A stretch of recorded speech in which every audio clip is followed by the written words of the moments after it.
நாம இன்னைக்கு பார்க்க போறது ரீசெண்டா ரிலீஸ் ஆன தாய் கிழவிங்கிற ஒரு தமிழ் ரூரல் காமெடி மூவி தாங்க. படத்தோட ஓப்பனிங்ல மதுரையில ஒரு கிராமத்தை காட்டுறாங்க. இங்க பவுனு தாயின்னு ஒரு கேரக்டர் இருக்குங்க. அவங்கள பார்த்தாலே மொத்த ஊரும் அப்படியே நடுங்கி போயிடுவாங்க. ஏன்னா இவங்க தான் இந்த ஊர்ல வட்டிக்கு விட்டுட்டு இருக்கிறது. யாராவது கரெக்டான டயத்துக்கு காசு கொடுக்கலன்னா அவ்வளவுதான். யாரா இருந்தாலும் அவங்கள தேடி போய் பொழந்து எடுத்துருவாங்க. ஆம்பளை பொம்பளைன்னு யாருக்கும் பாரபட்சம் பார்க்க மாட்டாங்க. ஊரு முன்னாடியே வச்சு கண்ணா பின்னான்னு திட்டி அசிங்கப்படுத்தி விட்டுருவாங்க. என்னதான் தொழில ரொம்ப ஸ்ட்ரிக்டா இருந்தாலும் எல்லாத்துலயும் ரொம்ப சிக்கனமா இருப்பாங்க. ரொம்ப நேரம் வீட்டுல டிவி ஓடிட்டு இருக்கிறது, தேவையில்லாம ஃபேன் ஓடிட்டு இருக்கிறதெல்லாம் கிழவிக்கு சுத்தமா பிடிக்காது. அதோட கணக்கு வழக்கலையும் பயங்கர ஷார்ப்பா இருப்பாங்க. இதனால ஊருக்குள்ள எல்லாருக்கும் இவங்களை கண்டாலே பயம். இதெல்லாம் ஒரு பக்கம் இருக்க, இவங்க வாரம் வாரம் ஞாயிற்றுக்கிழமையான டவுன் பக்கம் எங்கேயோ போயிட்டு வந்துட்டு இருக்காங்க. ஆனா எங்க போறாங்க, எதுக்காக போறாங்கன்னு யாருக்கும் ஒன்னும் தெரியல. இவங்களுக்கு ஒரு பொண்ணு 3 பசங்க இருக்காங்க. ஆனா பசங்க யாரும் கூட இல்ல, பொண்ணும் பேரனும் மட்டும்தான் இங்க இருக்காங்க. அதுவும் எதனாலனா பொண்ணுக்கு போட வேண்டிய 25 பவுன் நகையில இன்னும் 3 பவுன் பாக்கி இருக்கிறதால புருஷன் இவங்களை விட்டுட்டு போயிட்டான். அதனாலதான் இங்க இருக்காங்க. இப்படி ஊர்ல இருக்கிற மொத்த பேரையும் போட்டு டார்ச்சர் பண்ணிட்டு இருக்கிறதால எல்லாரும் கிளவி எப்படா மேல போய் சேரும்னு காத்துக்கிட்டு இருக்காங்க. அதுலயும் ஒருத்தன்லாம் ஊர் கருப்பசாமி கிட்ட போய் அவங்க சீக்கிரம் மேல போய் சேரணும்னு வேண்டிட்டு இருக்காங்க. இப்படி அத்தனை பேரும் டெய்லி கிளவியோட சாவுக்கு காத்துக்கிட்டு இருக்க, அவங்க ஆசைப்பட்ட மரியாதை ஒரு நாள் நடந்துடுதுங்க. திடீர்னு ஒரு நாள் பார்த்தா தூங்கி எந்திரிச்சு காலையில அவங்க ரூம்ல இருந்தே வெளியில வரல. என்ன அம்மா வேணும் ஆளா காணும்னு மேல வந்து பார்த்தா அவங்க அங்க பேச்சு மூச்சே இல்லாம கிடக்காங்க. அவ்வளவுதான் கிளவி போய் சேர்ந்துருச்சு போலன்னு எல்லாரும் அவளா பாத்துக்கிட்டு இருக்க, அவங்க பார்த்தா கையை மட்டும் ஆட்டி ஏதோ சொல்றாங்க. ஆனா ஒருத்தருக்கும் ஒன்னும் புரிய மாட்டேங்குது. கிளவி எந்த ரெஸ்பான்ஸும் இல்லாம கிடக்கிறது ஊருக்காரங்களுக்கு தெரிய வர எல்லாரும் அதுல பயங்கர குஷியாகி அவங்களோட வீட்டுக்கு ஓடி வராங்க. மொத்த ஊரும் அவங்களோட சாவுக்கு வெயிட் பண்ணிக்கிட்டு அந்த வீட்டு வாசல்லே உட்கார்ந்து இருக்கு. இங்க மக்கள்லாம் ஒரு பக்கம் அவங்களோட சாவுக்கு காத்துக்கிட்டு இருக்க, அதே சமயம் அந்த ஊர்ல இருக்கிற பென்னி குயில்னு ஒரு கேரக்டர் காட்டுறாங்க. இவருக்கு 40 வயசுக்கு மேல ஆகுது. ஆனா இன்னும் கல்யாணம் ஆகாம சிங்கிளா இருக்காப்ல. பல வருஷமா பொண்ணு பாத்துக்கிட்டு இருக்காரு. இருந்தாலும் இப்போ வரையும் ஒரு பொண்ணும் கிடைக்கல. அப்பையும் விடாம டெய்லி ஏதாவது பொண்ணு பாத்துக்கிட்டே இருக்க, அப்பதான் அவருக்கு கிளவி சாகுற நிலைமையில இருக்கிற மேட்டர் தெரிய வருது. இவரே ஏதாவது பொண்ணு செட் ஆகி கல்யாணம் பிக்ஸ் ஆச்சுன்னா கிளவி கிட்ட தான் வட்டிக்கு வாங்கணும்னு காத்துக்கிட்டு இருந்தாரு. ஆனா இப்ப அவங்களே சாகுற நிலைமையில இருக்காங்கன்னு தெரிஞ்சோன்னா தூக்கி வாரி போட்டுருது. அதனால உடனே பதறி அடிச்சுக்கிட்டு வீட்டுக்கு ஓடி வர்றாரு. அங்க அவங்க வேற கையை மட்டும் ஆட்டிக்கிட்டு வேற எந்த ரெஸ்பான்ஸும் இல்லாம கிடக்காங்களா. அவ்வளவுதான் கிளவியோட சோழி முடிய போதுன்னு எல்லாரும் முடிவே பண்ணிடுறாங்க. அதனால உடனே அவங்க பசங்களுக்கு கால் பண்ணி விஷயத்த சொல்லிடுறாங்க. இப்பதாங்க கிளவியோட பசங்களை ஒவ்வொருத்தரா காட்டுறாங்க. முதல் பையன் ஸ்பீக்கர் செட் வச்சு நடத்திக்கிட்டு இருக்காப்ல. இவர் சரியான கமலஹாசன் ஃபேனுங்க.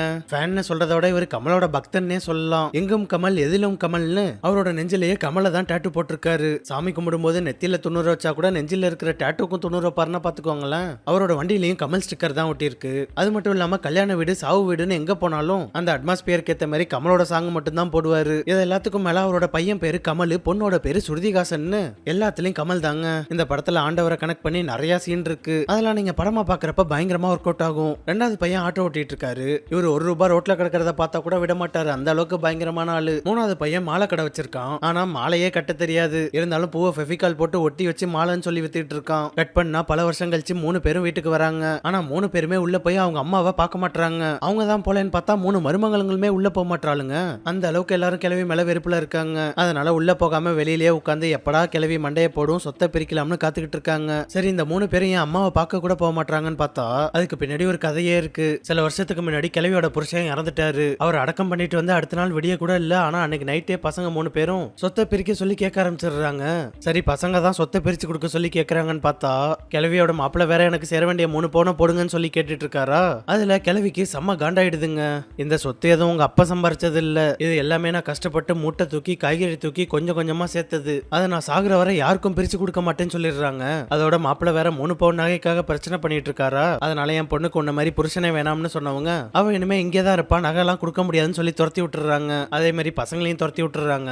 அன்னைக்கு போனவங்க தான் அதுக்கப்புறம் இப்பதான் கிளவி சாக போறதால வந்திருக்காங்க. அதுவும் கடைசி பையன்லாம் உள்ள கூட வராம நேரா கோயிலுக்கு போய் அம்மா சீக்கிரம் சாகணும் அப்பதான் சொத்தெல்லாம் கிடைக்கும்னு வேண்டிட்டு இருக்கான். அதுவும் விஷயம் கேள்விப்பட்டு பின்னாடியே மாப்பிளையும் அங்க என்ட்ரி கொடுக்க அவரு பார்த்தா வரும்போதே பட்டாசெல்லாம் போட்டுக்கிட்டு பயங்கரமா என்ஜாய் பண்ணிட்டு வந்துகிட்டு இருக்காரு. கிளவி செத்து போயிட்டா அவனுக்கு சேர வேண்டிய நகை கிடைச்சிரும்னு பயங்கர குஷியில இருக்காங்க. இப்படி எல்லாரும் ரொம்ப ஹாப்பியா கிளவியோட சாவுக்கு காத்துக்கிட்டு இருக்க, அப்ப ஒயிட் அண்ட் ஒயிட்ல பயங்கர டீசென்டான ஆளு ஒருத்தர் அங்க வராரு. அதுவும் கிளவி இறந்ததை நினைச்சு ரொம்ப ஃபீல் பண்ணிட்டு இருக்காருங்க.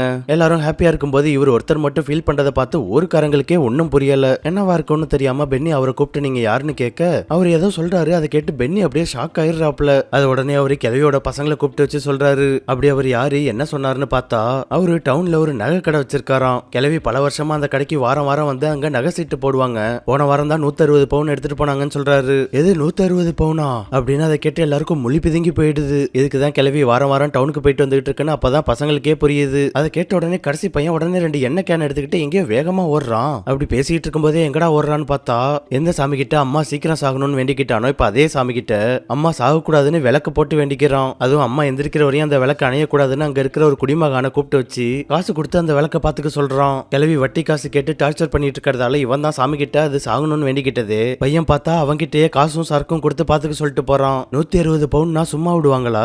ஆனா இப்ப இதுல என்ன பிரச்சனைனா சொத்து மட்டும்தான் பசங்களுக்கு வரும், நகையெல்லாம் பொண்ணுங்களுக்கு தான் போகும்னு தெரிஞ்ச உடனே எல்லாருக்கும் கொஞ்சம் பதற ஆரம்பிச்சிடுது. இது மாப்பிளைக்கு தெரிஞ்சா அவ்வளவுதான், மொத்தமா சுருட்டிட்டு போயிடுவான். அதனால அவனுக்கு தெரியாம மொத்த நகையும் தூக்கறதுக்கு பிளான் போடுறாங்க.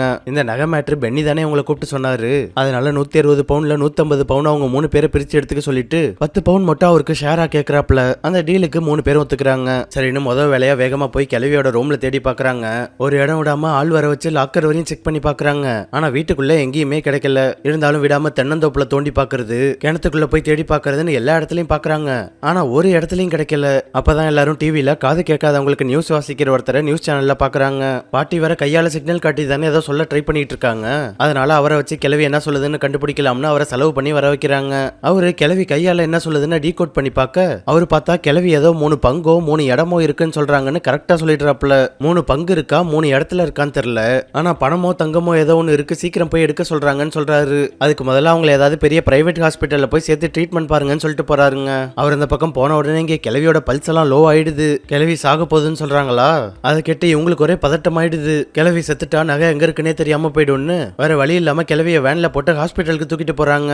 ஒரு வழியா ஒரு பெரிய பிரைவேட் ஹாஸ்பிட்டலுக்கு வந்து அட்மிட் பண்ண அங்க பார்த்தா டாக்டர் செக் பண்ணி பார்த்துட்டு ரொம்ப சீக்கிரமா வந்திருக்கீங்க, செத்ததுக்கு அப்புறம் வந்திருக்க வேண்டியதானே, லேட்டா வந்ததுக்கு 3 பேரையும் கழுவி ஊத்துறாப்ல. எக்ஸ்ரே ஸ்கேன் பிளட் டெஸ்ட்னு என்னென்னமோ பண்றாங்க. சரி இன்சூரன்ஸ் ஏதாவது இருக்கான்னு கேட்டா இவங்களுக்கு அப்படின்னா என்னன்னே தெரியல. பிள்ளைங்க கிளவிக்கு சோரே போட்டது இல்ல, இதுல எங்க இன்சூரன்ஸ் போட போறாங்க? அதனால அட்மிட் ஆன அன்னைக்கே 50,000 பில்ல போட்டுறாங்க. அதோட குளிக்கிறது சாப்பிடுறது தூங்குறதுன்னு 4 பேரும் அங்கேயே ஸ்டே பண்ணிடுறாங்க. அட்மிஷன் ட்ரீட்மெண்ட் கையில இருந்த காசெல்லாம் காலி ஆயிட்டே வர அவங்களோட பொண்டாட்டிங்க எல்லாம் அவங்க போட்டு நகையை கழட்டி கொடுத்து விடுறாங்க. 150 பவுன் கிடைச்சா ஆளுக்கு 50 பவுன் வரப்போகுதுங்கிறதால இதெல்லாம் ஒரு இன்வெஸ்ட்மெண்டா நினைச்சு எல்லாத்தையும் கழட்டி கொடுத்துட்டு இருக்காங்க. அதுவும் 3 பிள்ளைங்களும் ஹாஸ்பிட்டல் விட்டு வரமாட்டாங்க. பென்னி தான் அவங்களோட பொண்டாட்டிங்கள்ட்ட நகையை வாங்கி அடகு வச்சு பணம் எடுத்துட்டு வந்து கொடுக்குறாப்ல. இந்த நகை அடகு மேட்ரு கிளவியோட மாப்பிள்ள நேருவுக்கு தெரிய வர அவரு டாக்டர் வந்துட்டு போனதுல இருந்து ஏதோ ராங்கா இருக்குன்னு பென்னி கழுத்துல கத்தி வச்சிடறாப்ல. என்னடா இங்க நடந்துகிட்டு இருக்குன்னு பென்னியை மிரட்டி கேட்க அவ்வளவுதான் நகை கடை ஓனர் 150 பவுன் எல்லா மேட்டரையும் சொல்லிடுறாப்ல. 3 பவுன் கேட்டுட்டு இருந்தவனுக்கு 150 பவுன் வரப்போகுதுன்னு தெரிஞ்சா சும்மா விடுவானா? அதனால 3 பேருக்கும் தெரிஞ்ச நகை மேட்ரு இப்ப இவனுக்கும் தெரிஞ்சிட்டு அந்த 3 பேருக்கும் தெரியக்கூடாதுன்னு இவன் ஒரு பக்கம் தனியா ஒரு பிளான போடுறான். ஹாஸ்பிட்டல் நடக்கிற எல்லாத்தையும் அப்டேட் பண்ண சொல்லி பென்னி கிட்ட ஒரு டீல் போட்டு அனுப்பி விடுறான். அதே நேரம் ஹாஸ்பிட்டல்ல பார்த்தா டாக்டர்ஸ் கிளவியை செக் பண்ணி பார்த்துட்டு அவங்க ரொம்ப கிரிட்டிக்கலா இருக்காங்க, பொழைக்கிறது ரொம்ப கஷ்டம்னு சொல்லிடுறாங்க.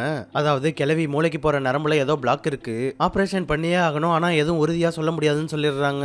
சரி ஆபரேஷனுக்கு எவ்வளவு செலவாகும்னு கேட்டா 4 லட்சம் ஆகும்னு சொல்றாங்க. அதை கேட்டோன்னே உங்களுக்கு அப்படியே தூக்கி வாரி போட்டுருது. அதோட கிளவிக்கு ஆபரேஷன் பண்ணலாமா வேணாமான்னு 2வது பையனுக்கும் 3வது பையனுக்கும் பயங்கரமா வாக்குவாதம் ஆக ஆரம்பிச்சிடுதுங்க.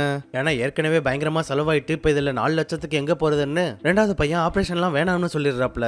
ஆனா 3வது பையன் செலவு பண்ணதுதான் பண்ணிட்டோம், இதையும் பண்ணிட்டோம்னா எப்படியாவது கிளவிக்கிட்ட நம்ம தான் அதை காப்பாற்றணும்னு சொல்லி நகையெல்லாம் வாங்கிடலாம்னு சொல்றான். இருந்தாலும் அதை கேட்காம 2 பேருக்குள்ளேயும் வாக்குவாதம் ஆக 3வது பையன் கடுப்பாகி ஹாஸ்பிட்டல்ல இருந்தே வெளில வந்துடுறான். அப்பதாங்க அங்க ஒரு மோசமான ஒரு விஷயத்த பாக்குறான். இந்த பவுனு தாய் கிளவி மாதிரியா அங்க ஒரு வேற ஒரு வயசான லேடியும் அட்மிட் ஆயிருந்திருக்காங்க. ஆனா லட்சக்கணக்கில் செலவு பண்ணியும் எவ்வளவு ட்ரீட்மெண்ட் பார்த்தோம் எந்த இம்ப்ரூவ்மெண்ட்டும் இல்லையா? அதனால அவங்களோட ஃபேமிலி அந்த லேடியை டிஸ்சார்ஜ் பண்ணி அழைச்சிட்டு போயிடுறாங்க. அவங்களுக்கு ஆல்ரெடி நிறைய செலவு பண்ணியாச்சு, இதுக்கு மேல செலவு பண்ண முடியாதுன்னு ஹாஸ்பிட்டல்ல விட்டு வீட்டுக்கு போறதுக்குள்ள வழியிலேயே ஆம்புலன்ஸ் நிறுத்தி ஆம்புலன்ஸ் டிரைவரை விட்டு அவங்க மாஸ்க பிடிங்கி விட்டு அவங்கள சாகடிச்சிடுறாங்க. சரி அவங்களோட பிள்ளையே எதுக்கு இவ்வளவு அவசரமா சாகடிச்சாருன்னு பார்த்தா வீட்டுக்கு போறதுக்குள்ள நல்ல நேரம் முடிஞ்சிடும்னு ரோட்லயே வச்சு சாகடிச்சிட்டாப்ல. கொன்னது மட்டும் இல்லாம அவங்கள நல்ல நேரத்துல அனுப்பி வச்சுட்டோமேன்னு கடவுள் கிட்ட வேற வேண்டிக்கிறாரு. அது எல்லாத்தையும் பார்த்து கிளவியோட பையன் அப்படியே கலங்கி போயிடுறாங்க. அப்பதான் நம்ம எவ்வளவு பெரிய கேவலமான வேலையை பார்க்க நினைச்சோம் அப்படிங்கறதே அவனுக்கு புரியுது. அதே நேரம் இங்க ஆபரேஷனுக்கு 4 லட்சம் செலவாகுங்கிற மேட்ரு மாப்பிளைக்கு தெரிய வர அவரு பார்த்தா உடனே பென்னியை கூப்பிட்டு கிளவி ஆபரேஷனுக்கு தேவையான 4 லட்சத்தை கொடுக்குறாரு. இவரு 4 லட்சம் செலவு பண்ணா பல லட்சம் கிடைக்க போதுங்கிற ஒரு ஆர்வத்துல இதெல்லாம் ஒரு அமௌண்டே இல்லைங்கிற மாதிரி கொடுத்து விடுறாரு. அதோட இது அவரு கொடுத்த மாதிரி இருக்க கூடாதுன்னு சொல்லி கொடுத்து விடுறாப்ல. அதனால பென்னியும் இதை என்ன சொல்லி கொடுக்கறதுன்னு தெரியாம இது என்னோட கல்யாணத்துக்காக சேர்த்து வச்சிருந்தது, நகை வந்தோடனே இதையும் சேர்த்து கொடுத்துருங்கன்னு சொல்லி கொடுக்க ஒரு வழியா கிளவிக்கு ஆபரேஷன் ஆரம்பிக்கிறாங்க. அது மட்டும் இல்லாம கிளவிக்கு எதுவும் ஆயிடக்கூடாதுன்னு மாப்பிள்ள வேண்டிக்கிட்டு பால் காவடி எல்லாம் எடுத்துட்டு போறாருங்க. இவர் ஒரு பக்கம் இதெல்லாம் பண்ணிட்டு இருந்தா இன்னொரு பக்கம் கிளவியோட மருமகெல்லாம் ஒருத்தி வேண்டிக்கிட்டு தீ சட்டி தூக்குறா, இன்னொரு மருமக பிச்சை எடுக்குது, இன்னொன்னு மஞ்சோறு சாப்பிடுது. இந்த மாதிரி நகைக்காக கிளவி சாகக்கூடாதுன்னு பயங்கரமா வேண்டிக்கிறாங்க. இப்படி கிளவியோட மருமக மாப்பிள்ளன்னு எல்லாரும் பயங்கரமா வேண்டிட்டு இருந்தா பொண்ணு மட்டும் அதை பத்தி எதையுமே கவலைப்படாம அவங்களோட தையல்ல பிஸியா இருக்காங்க. அவங்க பாட்டுக்கு எப்போதும் போல அவங்க தையல் வேலையை பார்த்துக்கிட்டு இருக்காங்க. அதை பார்த்துட்டு மருமக 3 பேரும் அவங்கள்ட்ட என்னடி இவ்வளவு கேஷுவலா இருக்குன்னு கேட்க அப்பதான் அவங்க ஒரு விஷயத்த சொல்றாங்க. வாழ்க்கையில பொண்ணுங்க எப்போதுமே பெத்தவங்களையோ ஆம்பளைங்களையோ மட்டுமே நம்பி இருக்க கூடாதுன்னு கையில ஏதாவது தொழிலையோ நாலேஜையோ கத்துக்க சொல்லிட்டே சொல்லிட்டே இருப்பாங்களாம். அப்படிதான் இந்த தையலையே கத்திருக்காங்க. என் புருஷனே இல்லைனாலும் இப்ப அந்த தொழில் தான் கை கொடுத்துட்டு இருக்குன்னு சொல்றாங்க. அவ்வளோ ஏன் இப்ப என் அம்மாவே இல்லைனாலும் தனியா சமாளிக்கிற அளவுக்கு ஏதாவது தொழிலை தெரிஞ்சு வச்சுக்க சொல்லியிருக்காங்க. அதான் அம்மாவே போய் சேர்ந்துட்டாலும் வாழ்க்கையில நம்ம டவுன் ஆயிடக்கூடாதுன்னு ரொம்ப நார்மலா இருக்கிறதா சொல்றாங்க. கட் பண்ணா இங்க ஹாஸ்பிட்டல்ல கிழவிக்கு ஆபரேஷன் முடிஞ்சிடுதுங்க. ஒரு வழியா ஆபரேஷன் முடிஞ்சு உயிர் பழச்சு கண்ணு முழிச்சிட்டாங்க. 3 பேரும் அவங்கள்ட்ட எப்படி இருக்கீங்கம்மான்னு கேட்க அவங்க அதுக்கு பதில் பேசணும்னு தான் இவங்களுக்கு உயிரே வருது. அவங்களுக்கு என்னாச்சுங்கிறத பத்தி பேசிட்டு இருந்தவங்க அப்படியே அவங்களோட டாபிக் உள்ள வராங்க. நீங்க படுத்த படுக்கையா இருந்தப்ப கையை காட்டி ஏதோ சொல்ல வந்தீங்க, என்னம்மான்னு கேட்க அவங்களுக்கு முதல்ல அவங்க கையாட்டினதை பத்தி அவங்களுக்கு எதுவுமே ஞாபகம் இல்ல. இருந்தாலும் பசங்க விடாம அதை செஞ்சு காட்டி அதை திரும்ப திரும்ப சொல்லிட்டே இருந்தீங்கன்னு கேட்க இங்கதான் கிளவி ஒரு பெரிய ட்விஸ்ட தூக்கி வைக்குது. ஓ அதுவா, என் ரூம்ல ஃபேன் ஓடிக்கிட்டே இருந்துச்சுடா, அதை ஆஃப் பண்ண சொல்லிக்கிட்டே இருந்தேன், நான் வேற எங்கேயோ தூக்கிட்டு வந்துட்டாங்க. இப்ப கூட அதை ஆஃப் பண்ணீங்களா இல்லையான்னு தான் கேக்குறாங்க. அதை கேட்டோன்னு 3 பேருக்கும் மினி ஹார்ட் அட்டாக்கே வந்துட்டு போயிடுதுங்க. ஏதோ 3 காட்டிட்டு இருந்தாங்களே அது என்னன்னு கேட்டா அவங்க 3வது சுவிட்சுன்னு சொல்லியிருக்காங்க. சரின்னு வீட்டுக்கு வந்த நகை கடைக்காரனை பத்தியும் 160 பவுன் பத்தியும் சொல்ல அவங்க எந்த கடைக்காரன் எந்த நகை எனக்கு அப்படி யாரையும் தெரியாதுன்னு சொல்றாங்க. அப்படின்னா வந்தவன் யாருன்னு பார்த்தா அவன் ஒரு பைத்தியக்காரங்க. சில வருஷத்துக்கு முன்னாடி அவர் பண்ணிட்டு இருந்த பிசினஸ் லாஸ் ஆயிட்டதால இப்படி ஆயிட்டாரு. இப்படிதான் ஏதாவது இளவு வீட்டுக்கு போய் இந்த மாதிரி சொல்லிட்டு வந்துருவாரு. அதை வச்சு அந்த இளவு வீட்டுல ஒரு பெரிய கலவரமே ஆயிடும். அப்படிதாங்க இப்ப இங்கேயும் நடந்திருக்கு. அப்படின்னா வாரம் வாரம் எங்கேயோ போயிட்டு வருவீங்களே அது எங்கன்னு கேட்க பார்த்தா கிளவி வாரம் வாரம் டவுனுக்கு வந்து மதியம் நல்லா பிரியாணி சாப்பிட்டுட்டு படத்துக்கெல்லாம் போயிட்டு நல்லா ஊர் சுத்திட்டு போயிருக்காங்க. அவ்வளவுதான். அதை போய் இவ்வளவு நாள் இவங்க ஏதோ பெரிய சீக்ரெட் நினைச்சிட்டு இருந்திருக்காங்க. மொத்தத்துல ஒரு பைத்தியக்காரன் பேச்சை கேட்டு 3 பேரும் நல்லா ஏமாந்து போயிட்டாங்க. 3 பேர் இல்ல, இவங்க பொண்டாட்டிங்க, மாப்பிள்ள, அதுக்கப்புறம் பெண்ணின்னு மொத்தம் 7 பேர் ஏமாந்து போயிட்டாங்க. இதுக்கு மேல கிளவி கிட்ட பேசி என்ன பண்றது? அதனால ஹாஸ்பிட்டல்ல இருந்து டிஸ்சார்ஜ் பண்ணி வீட்டுக்கு அழைச்சிட்டு வந்துடுறாங்க. கிளவி ஊருக்குள்ள கால் எடுத்து வச்ச உடனே பழைய மாதிரி அவங்கள பார்த்தோன்னா எல்லாரும் தலை தெறிக்க ஓட ஆரம்பிக்கிறாங்க. கிளவி அது கொடுத்த காசை தான் வசூல் பண்ணுது. ஆனா அதோட டார்ச்சரை தான் யாராலையும் தாங்கிக்க முடியாது. அவ்வளவுதான். இவ்வளவு நாள் கிளவி மேல போயிடும்னு ஹாப்பியா இருந்தவங்க மூஞ்செல்லாம் அப்படியே வாடி போயிடுது. பொண்ணு பேரன்னு ஒரு சில பேர் மட்டும்தான் உண்மையாவே அவங்க வந்ததால ஹாப்பியா இருக்காங்க. கிளவி திரும்ப வீட்டுக்கு வந்து அதோட கட்டில வந்து உட்கார்ந்தோனதாங்க அதுக்கு நிம்மதியே வருது. அது மட்டும் இல்லாம கிளவிக்கு பயங்கர ஹாப்பியா இருக்கு. கட்டில உட்கார்ந்த கிளவி உடனே அவங்க பொண்ணு மருமக பேத்திங்கன்னு லேடிஸை மட்டும் வர சொல்ல அவங்க எல்லாரும் கிளவி எதுக்கு கூப்பிடுதுன்னு தெரியாம வேக வேகமா ரூமுக்கு வராங்க. இப்பதாங்க படத்தோட பெரிய ட்விஸ்ட் ரிவீல் பண்றாங்க. கிளவி உட்கார்ந்திருக்க கட்டிலோட கைப்பிடியில ஏதோ 3 பிளேடால கிறுக்குன மாதிரி இருக்கு. அந்த பொடியை ஒரு திருக அந்த கட்டில ஓரமா சின்னதா ஒரு லாக்கர் மாதிரி ஒன்னு ஓபன் ஆகுது. அதுக்குள்ள ஒரு சாவி இருக்கு. அந்த சாவியை கட்டில ஒரு இடத்துல போட்டு நடுவுல ஒரு அமுக்க கட்டில் நடுவுல பார்த்தா ஒரு பெரிய லாக்கர் மாதிரி ஓபன் ஆகுது. அது ஃபுல்லா அவ்வளோ நகையா இருக்கு. கிளவி 3 கையை காட்டி எதையோ திருகிற மாதிரி சிக்னல் காட்டிட்டு இருந்துச்சு இல்ல, அது இந்த 3 திருகிறத பத்தி தாங்க சொல்லிட்டு இருந்திருக்கு. இதுல 300 பவுன் இருக்குன்னு ரொம்ப கேஷுவலா சொல்ல அதை கேட்டு மருமக எல்லாரும் அப்படியே வாயை பொளந்துடுறாங்க. ஆனா இதெல்லாம் என் பொண்ணுக்கு சேர்த்து வச்சதுன்னு சொல்ல அப்படியே எல்லாரும் மூஞ்சும் அப்படியே சுருங்கி போயிடுது. என்ன இருந்தாலும் பொண்ணு அதை பத்தி எல்லாம் ஒரு பெரிய விஷயமாவே எடுத்துக்கலாங்க.